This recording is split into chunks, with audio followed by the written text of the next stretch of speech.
राधे कृष्ण। अथ आरण्य कांड।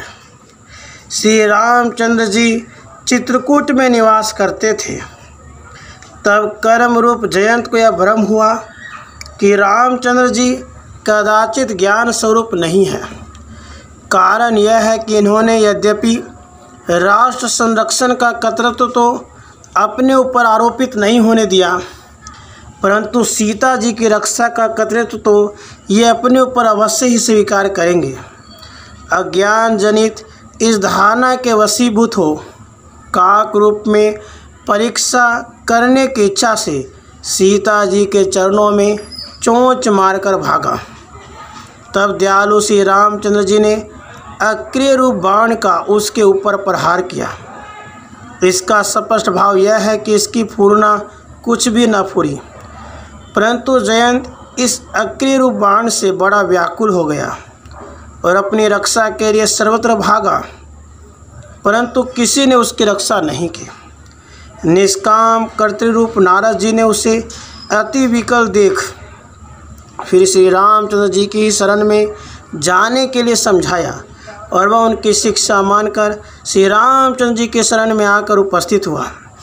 श्री रामचंद्र जी ने सकाम कर्म रूप जयंत का अंग भंग कर दिया, अर्थात सकाम कर्म करने से केवल लौकिक व्यवहार सिद्ध होता है, परमार्थ संबंधी व्यवहार नहीं। श्री रामचंद्र जी इस प्रकार उभय प्रकार के कर्मों की मर्यादा निर्धारित कर वहाँ से चलकर अकर्म रूपी अत्रि मुनि के आश्रम में पहुँचे। ज्ञान रूप श्री राम जी ने अकर्म का त्याग नहीं किया, यह समझकर अत्रि के मन में बड़ा हर्ष हुआ, अर्थात अकर्म अत्रि मुनि सफल हो गए।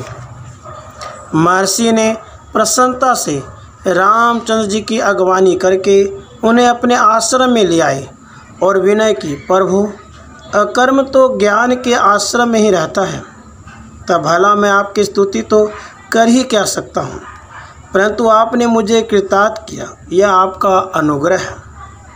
फिर अकर्म रूपी अत्रि मुनि की पत्नी अनुसुईया जी ने बड़े प्रेम के साथ सीता जी को पतिव्रता स्त्रियों के धर्म समझाए। वे कहने लगी, हे शांति रूपी सीते, मनसा वाचा कर्मणा अपने पति के चरणों में अनुराग करना ही पातिव्रत का मुख्य लक्षण है, एवं स्त्रियों के लिए मुख्य कर्तव्य यही है कि वे अपने पति के दुख में दुखी और सुख में सुखी हो। परंतु तुम अपने मन में यह चिंता कदापि मत करना कि श्री रामचंद्र जी महाराज को वन में आने से किसी प्रकार का क्लेश हुआ होगा, क्योंकि ये तो सच्चिदानंद साक्षात ज्ञान स्वरूप है। इनके तो नाम मात्र का स्मरण करने से दुखों की निवृत्ति हो जाती है। अनुसुईया जी के इस उपदेश को सुनकर मैथिली को बड़ा हर्ष हुआ और उन्होंने ऋषि पत्नी को हर्षपूर्वक अभिवादन किया। इसके बाद रामचंद्र जी ने मुनि से विदा मांगी। तब महर्षि कहने लगे, मुनि को बार बार समझाकर उनसे विदा होकर रामचंद्र जी तेज स्वरूप सरभंग ऋषि के आश्रम में पहुँचे। प्रभु के दर्शन करते ही सरभंग जी प्रेम पुलकित हो कहने लगे। इस प्रकार सरभंग को गति देकर रामचंद्र जी समरूपी सुतीक्ष्ण के आश्रम में पहुँचे। आज मुनि के हर्ष की सीमा न रही। सोचने लगे कि दीनहीन के घर में ही प्रभु पधारेंगे, यह उन्हें भान तक नहीं था। इसी से प्रभु को देखकर वे सोचने लगे, हम स्वप्न देख रहे हैं अथवा हमारे ऊपर इंद्रजाल का प्रभाव हुआ है। सुतीक्ष्ण के इस व्यामोह को देख रामचंद्र जी ने उन्हें हृदय से लगाकर कहा, परम प्रसन्न जानी मुनि मोही, जो वर मांगू देहूँ मैं तो ही। प्रभु के वचन सुन हर्ष के उद्रेक से सुतीक्ष्ण के नेत्र खिल गए और वे हर्ष विह्वल हो कहने लगे। सुतीक्ष्ण के इस विनय के उत्तर में एवं मस्तु कह रामचंद्र जी आगे को चल पड़े। अब श्री रामचंद्र जी अद्वैत रूपी अगस्त्य मुनि के आश्रम में पहुँचे। अगस्त्य जी के हर सागर ने आज अपनी सीमा को भंग कर दिया। इसका कारण यह है कि जितने तप जप आदि सदनुष्ठान किए जाते हैं उन सब का अथवा कर्म और उपासना का भी फल ज्ञान ही है। वह ज्ञान स्वरूप श्री रामचंद्र जी अनायास ही स्वयं आकर उन्हें प्राप्त हो गए। ऋषि कहने लगे, प्रभु, जैसे तंतुओं में पट सर्वत्र ही व्याप्त होता है, उससे अलग नहीं होता, इसी प्रकार हम अथवा यह जगत आपसे अलग नहीं है। जब आप सर्वव्यापक हैं तब आपकी स्तुति ही कौन कर सकता है, क्योंकि अभेद और अद्वैत भाव में कौन किसकी स्तुति करे। भेदभाव बनता ही नहीं है। ऋषि ने इस प्रकार के वचन कहकर और रामचंद्र जी को संतुष्ट कर उन्हें गले से लगा लिया। रामचंद्र जी ने कहा, मुनीश्वर, आप तत्वदर्शी हैं, इसी से ऐसा कहते हैं, परंतु अब आप हमें कोई ऐसा स्थान बताइए जहाँ हम कुछ दिन शांति से निवास करें और मुनियों के द्रोहियों का विनाश करें। ये वाक्य सुन अद्वैत रूप अगस्त्य मुनि ने विनय करके कहा, नाथ, जब आप सर्वव्यापक हैं तब भला आपके रहने के लिए हम कौन सा स्थान बताएं। फिर भी स्वामीन, नर लीला करके आपने जो यह प्रश्न किया है उसका उत्तर मैं देता हूँ। शब्द, स्पर्श, रूप, रस, गंध, ये जड़ रूप 5 वट वृक्ष हैं। इन्हीं 5 वृक्षों ने जिस मनुष्य के हृदय और चित्त को अपनी ओर आकृष्ट कर लिया है, भाव यह है कि ये 5 विषय जिसके चित्त में व्याप्त रहकर उसे दुख नहीं देते, उसी पुरुष के चित्त का नाम है पंचवटी। नाथ, आप उसी पंचवटी में निवास कीजिए।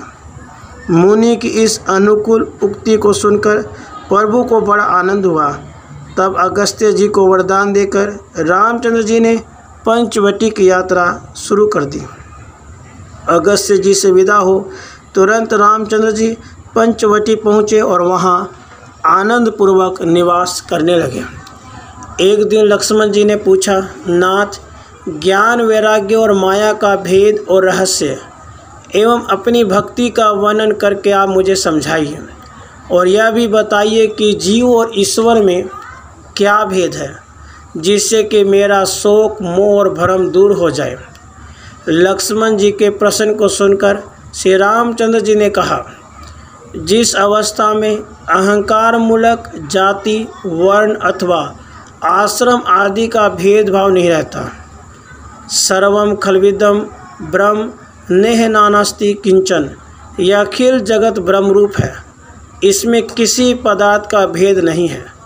इस श्रुति वाक्य के अनुसार जिस अवस्था में संसार के सही पदार्थों को मनुष्य ब्रह्म में अवलोकन करने लगता है, उसी का नाम यथार्थ ज्ञान है। जिस अवस्था में अणिमा, महिमा, गरिमा, लघिमा, प्राप्ति, प्राकाम्य, ईसत्व, वसित्व, इन 8 प्रकार की सिद्धियों, सत्व, रज और तम, इन तीनों गुणों का मनुष्य तृण के समान परित्याग कर देता है, उस अवस्था का नाम वैराग्य है। जिस दशा में स्वर्ग, सार्वभौम राज्य, योग सिद्धि अथवा अन्य अधिकार, परमेश्वरीय रसाधिपता की भी इच्छा नहीं रहती, उसी अवस्था का नाम वैराग्य है।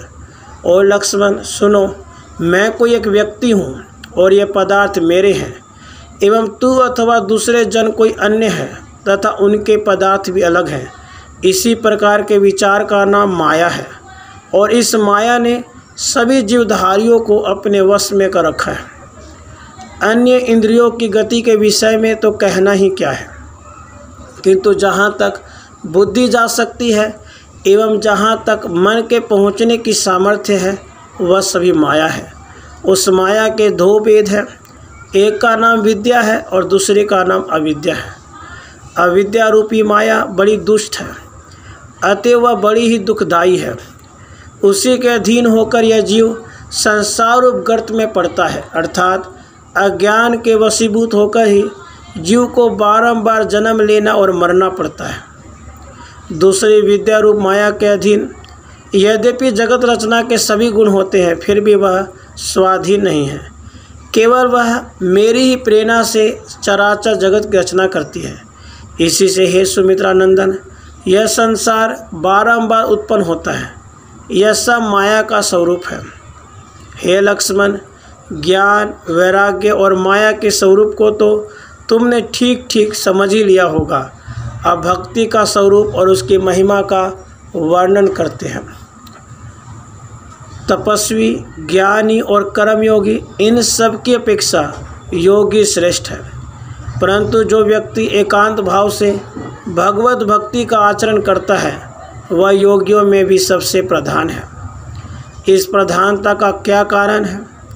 कारण यह है कि अन्य उपाय तो केवल साधन मात्र है, परंतु यह भक्ति उन समस्त साधनों का फल है। इस कारण भक्ति कर्मकांड, ज्ञान कांड और योग इन सब की अपेक्षा विशेष अधिक है। ईश्वरीय भक्ति का उपार्जन करने वाले जिस सरलता से ईश्वर को प्राप्त कर लेते हैं, उतनी सरलता से योगी, सांख्य मतवादी, वेद पाठी, तपस्वी और त्यागी भी नहीं पा सकते। कारण इसका यह है कि अनन्य भक्ति में 100 पर्चों और चांडालों तक को पुनीत कर देने की शक्ति है। कर्म, ज्ञान और योग साधन के लिए पात्र अपात्र अथवा अधिकारी अनधिकारी का बड़ा विचार होता है, परंतु भक्ति के लिए इन बातों की अपेक्षा नहीं है। सिद्ध और गोपियों के विषय में तो कुछ कहना ही नहीं है, क्योंकि अंतःकरण की एकांतता संपादित हो जाने पर तो गौओं, अन्य पशु पक्षियों एवं नाग आदिकों को भी ईश्वर की प्राप्ति हो जाती है। हे सौमित्रे, अनन्य भक्ति का महात्म्य तो तुम्हें विदित हो गया है। अब हम भक्ति का स्वरूप और उनकी अनन्यता का विवेचन करते हैं, उसे तुम श्रवण करो। भगवद विषयक परम प्रेम ही का भक्ति नाम निरूपण किया गया है। उस भक्ति का स्वरूप है अमृत। इसका आशय यही है, जो अनन्य भगवत भक्त होते हैं उन्हें जन्म जरा मरण का भय नहीं रहता। किंतु न में भक्ता प्रणश्यति, इस विधि वाक्य के अनुसार सदा जीवित एवं अविनाशी ही बने रहते हैं। भगवत विष्णु संवेदिनी इस परम प्रेम रूपा भक्ति की प्रारंभिक अवस्था में भक्तों की चाहे जो दशा होती हो, परंतु प्रौढ़ अवस्था में तो बड़ा ही आनंद होता है, क्योंकि भक्ति रूप अमृत को पाकर मनुष्य सिद्ध हो जाता है, अर्थात फिर उसे किसी अन्य साधनों के साधन की अपेक्षा नहीं रहती। स्वयं आनंद स्वरूप होकर मृत्यु से निडर हो जाता है, अतएव अमृत हो जाता है एवं अंतोत्गत्वा तृप्त भी हो जाता है, अर्थात फिर उसको इसके अतिरिक्त इस लोक अथवा परलोक सुख विषय किसी वस्तु की इच्छा नहीं रहती। निदान उसकी दशा में एक विलक्षण परिवर्तन उपस्थित हो जाता है। अनन्य भक्ति के प्राप्त हो जाने पर मनुष्य की सब इच्छाएं शांत हो जाती हैं। उसे किसी हेतु से शोक भी नहीं होता, वह किसी से द्वेष नहीं करता, न वह किसी विषय में रमण करता है। ईश्वरीय भजन पूजन निधि ध्यान को छोड़कर अन्य किसी काम को करने के लिए उसे उत्साह भी नहीं होता। इसका कारण यह है कि इन सब बातों का कारण मन है, और मन जब भक्ति द्वारा परमेश्वर में अर्पित हो गया तब उसके अभाव से इन सब का स्वयं भी अभाव हो जाता है, क्योंकि कारण के बिना कार्य नहीं हो सकता। भक्ति के विषय में एक बात विशेष ध्यान देने योग्य है कि भक्ति किसी कामना की पूर्ति के लिए नहीं होनी चाहिए, क्योंकि वह निरोध रूपा है। सकाम जो भक्ति की जाती है वह भक्ति नहीं, किंतु वैश्यवृत्ति अथवा लोक व्यापार है। निरोध का स्वरूप इस प्रकार से निरूपित हुआ है कि लौकिक एवं वैदिक समस्त व्यापारों के परित्याग कर देने का नाम निरोध है। अब इसका स्पष्ट अर्थ यह होता है, जिनके हृदय में भगवान के अनन्य भक्ति का साम्राज्य छाया रहता है, उन्हें लौकिक एवं वैदिक किसी भी काम के करने की आवश्यकता नहीं रहती, अथवा न करने से कुछ दोष भी नहीं लगता। इसका कारण यह है कि भगवद विषयनी अनन्य भक्ति के द्वारा जो सज्जन सर्वत्र ही जगदीश को व्याप्त देखते हैं, वे नंदन कानन और जगत में कुछ भी अंतर नहीं देखते। उनकी दृष्टि में करील और कल्प वृक्ष समान होते हैं। वे लोग कूप और गंगा जी के जल में कुछ भेद नहीं देखते। वे सभी कर्मों को सदुनुष्ठान समझकर किया करते हैं। वे लोग वैदिक संस्कृत वाणी में प्राकृत के सामान्य वाक्यों में भी कोई भेदभाव नहीं मानते हैं तथा काशी और अन्य भूखंड में भी अंतर नहीं समझते हैं। निरोध का एक भी यह भी रूप है कि ईश्वर के विषय में अनन्यता अर्थात जगदीश्वर के समान किसी दूसरे को न समझना और उसके विरुद्ध तद्व्यति अतिरिक्त देवताओं में उदासीनता अथवा भगवद विषयक अनन्यता में व्याघात उपस्थित करने वाले अनन्य कर्मों के करने में उदासीनता रखने का नाम भी निरोध है। इस भगवत उक्ति के अनुसार ईश्वर के अतिरिक्त अन्य आश्रयों अवलंबों के परित्याग कर देने को अनन्यता कहते हैं। भगवान के गुणानुवाद का श्रवण करना, उन्हीं का कीर्तन करना, उन्हीं का स्मरण करना, जगदीश के पद पंकज की सेवा करना, पूजा करना, अभिवादन, दासवृत्ति, मैत्री और आत्मनिवेदन भक्ति के ये 9 भेद हैं। इनमें से किसी एक का भी आचरण करने से भगवत प्राप्ति अवश्य हो जाती है। जीव और ईश्वर में क्या भेद है, अब इसी विषय का वर्णन करते हैं। जो अपने आप को माया का स्वामी नहीं जानता उसी को जीव कहते हैं, एवं जो सबको बंधन में डालता तो उससे उन्मुक्त रहता है, एवं जो माया को प्रेरणा करता है, जो सबकी सीमा है, उसी का नाम ईश्वर है। अर्थात जीव और ईश्वर में केवल इतना ही भेद है। जीव अपने शुद्ध सच्चिदानंद स्वरूप को नहीं पहचानता और अपने आप को माया जनित दुख सुख का भोक्ता समझता है, और ईश्वर अपने आप को शुद्ध सच्चिदानंद स्वरूप एवं मायिक विकारों से अलग समझता है। और जब जीव को ज्ञान हो जाता है तब वह भी जानत तुम ही होई जाई के अनुसार ईश्वर ही हो जाता है। इन उपदेशों को सुनकर लक्ष्मण जी आनंदित हुए। इस प्रकार के कथोपकथन में कुछ समय व्यतीत हुआ। इतने ही में तृष्णा ने विचार किया, अब तो उन पिता राजा दशरथ की भी मृत्यु हो गई है जिनकी आज्ञा से राम वन में आए हैं, इसलिए अब ये मेरे वशीभूत हो। यदि अयोध्या को लौट चले और राज्य ग्रहण कर ले तो अच्छा हो, और अब उन्हें ऐसा करने में पिता की आज्ञा भंग होने का भय भी नहीं है। वह दुष्टा तृष्णा शूर्पणखा बनकर रामचंद्र के निकट आई और कहने लगी, आप मुझे वर लें, अर्थात मुझे ग्रहण कर लें। परंतु दृढ़ प्रतिज्ञ रामचंद्र के ऊपर इस कथन का कुछ भी प्रभाव नहीं पड़ा। निदान उन्होंने इशारे से लक्ष्मण जी को समझा दिया और लक्ष्मण जी ने तृष्णा रूप शूर्पणखा के नाक कान काट डाले। तब से तृष्णा नकटी है। इसका आशय यह है, यदि विचार कर देखा जाए तृष्णा में सार कुछ है ही नहीं, वास्तव में वह मिथ्या है। जब वह असार और मिथ्या है तब उसका किसी के ऊपर प्रभाव क्या पड़े। निदान वह अपने भ्राता मोहरूप खर उन्माद रूप दूषण के पास गई और उनसे कहने लगी, भाइयों, 2 तपस्वी कुमारों ने मेरे अभी तो कान नाक काटे हैं, परंतु कुछ ही दिनों में यहाँ आकर सब राक्षसों का क्षय कर डालेंगे। अतः तुम उनके पास जाकर युद्ध करो और उन्हें परास्त करो। सारांश यही है, तृष्णा का प्रभाव तो उनके ऊपर नहीं हुआ। कदाचित मोह अथवा उन्माद ही हो जाए तो भी कार्य सिद्धि हो सकती है।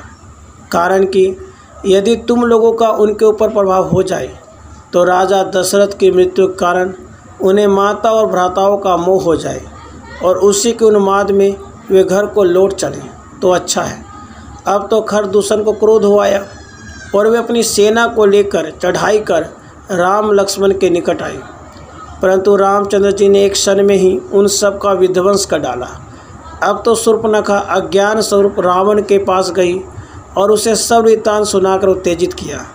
तब रावण ने कामरूप मारीच से कहा, जाओ उन तपस्वी कुमारों के पास जो सुंदरी नारी है उसे तुम हर लाओ। राम का नाम सुनते ही मारीच काँप गया और कहने लगा, हे राक्षसेश्वर, तुम उन्हें बालक मत समझो, क्योंकि एक समय उन्होंने विश्वामित्र जी के यज्ञ में विश्वामित्र जी के हृदय में से एक ही वाक्य रूप बाण से निकालकर मुझे यहाँ इतनी दूर फेंक दिया है।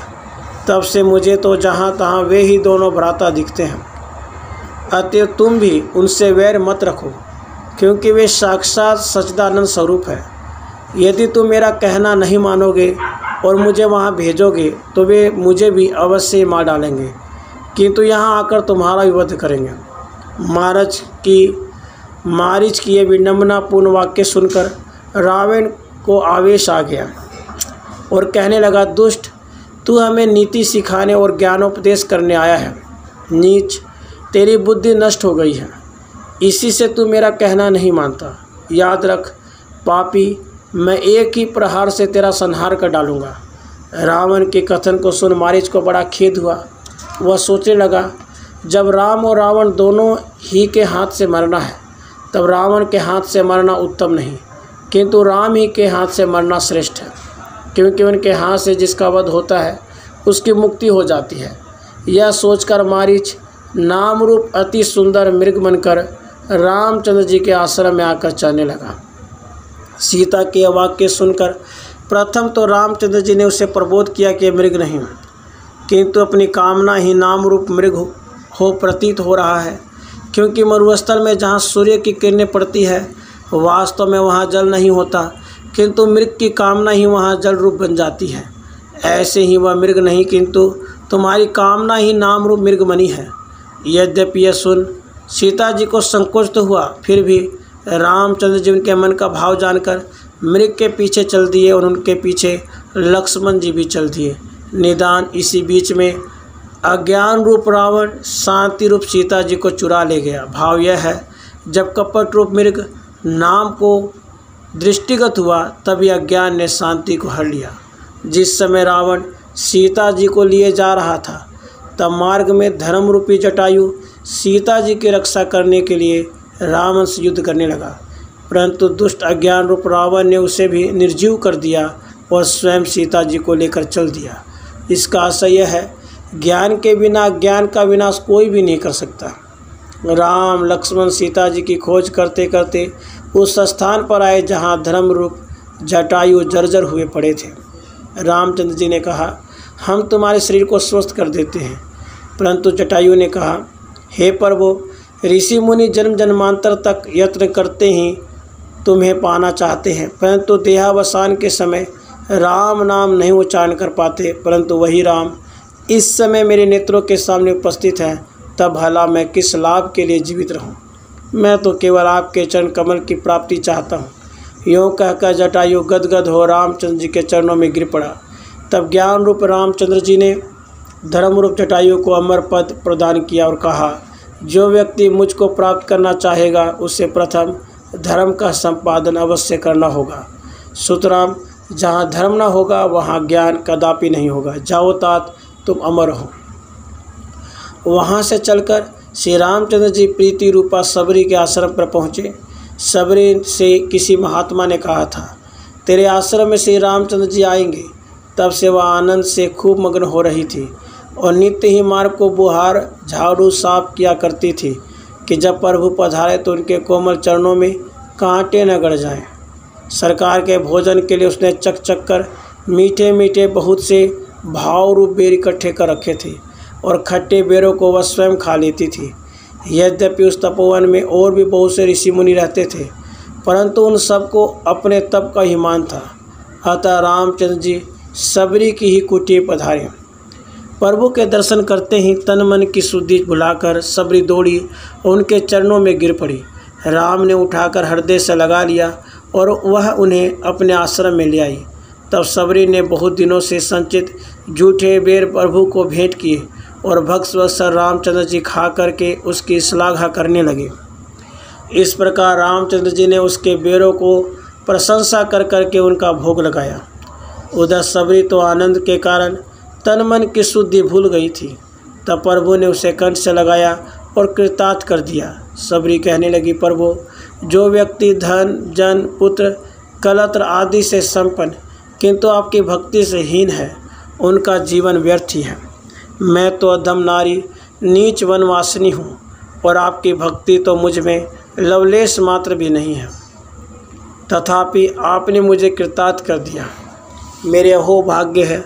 रामचंद्र जी ने उपदेश दिया कि रामचंद्र जी उसे परम पद देकर आगे बढ़ चले और विविध वनवेली बागों और पशु पक्षियों की शोभा का अवलोकन करते रामचंद्र जी पंपा सर पे पहुँचे। जिस पुरुष के हृदय में गंभीरता रूप अमल जल व्याप्त हो रहा है एवं ईश्वरीय अनुकंपा से व्याप्त दैवी संपदा रूप कमल प्रफुल्लित हो रहे हैं। उसके हृदय का नाम पंपासर है। पंपा सरोवर के ऊपर पहुंचकर रामचंद्र जी ने वहां विश्राम किया। तब बहुत से ऋषि मुनि और नारद जी उनके दर्शन करने को यहाँ आए और रामचंद्र जी ने संत महिमा और भक्ति की प्रधानता आदि कई विषय का वर्णन उनके प्रति किया और कहा, पुत्र, कलत्र, कनक और कांता में किसी को आसक्त नहीं होना चाहिए, क्योंकि भगवत प्राप्ति के लिए सब व्याघात है। एवं अपने अनन्य भक्तों को नारायण इनसे वंचित रखकर उन्हें अपना अक्षय लोक प्रदान करते हैं, अक्षय लोक प्रदान करते हैं। राधे कृष्ण, राधे कृष्ण।